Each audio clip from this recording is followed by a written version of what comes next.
Uy. Tayo aabot. Green, green. Wala na, dilaw na.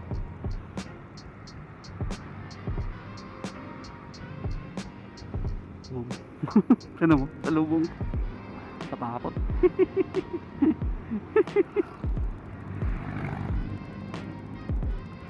Katakot naman yun.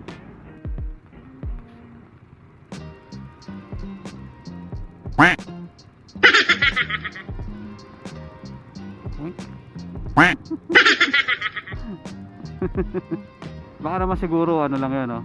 Ano, siguro malilate na. Baka naman. Siyempre pag pula, pag malilate na, kahit pula, means go. Baka malilate na, no? Konsiderasyon ba? Bigla ko yung konsiderasyon. Di ba?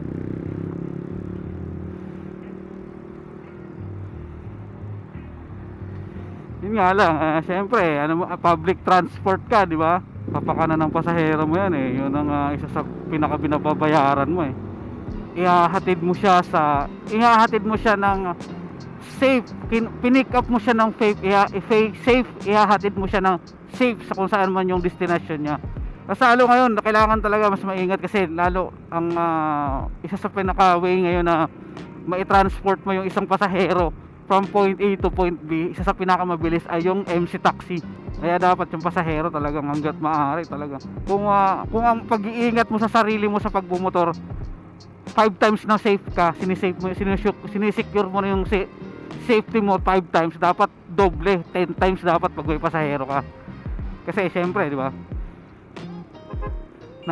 Nasa kamay mo ang kaligtasan ng pasahero mo. Lalo na kung ang pinagmamaneho mo ay 2 wheels. Alam naman natin na napaka-high ng risk pag ang minamaneho mo ay motor. Kasi 'di ba? Ano nga, madulas ka lang diyan, maalanganin ka lang diyan. Same lang na ang abutin mo, out balance sa abutin mo. Kumbaga, ang laki ng chance na may aksidente ay dilaw na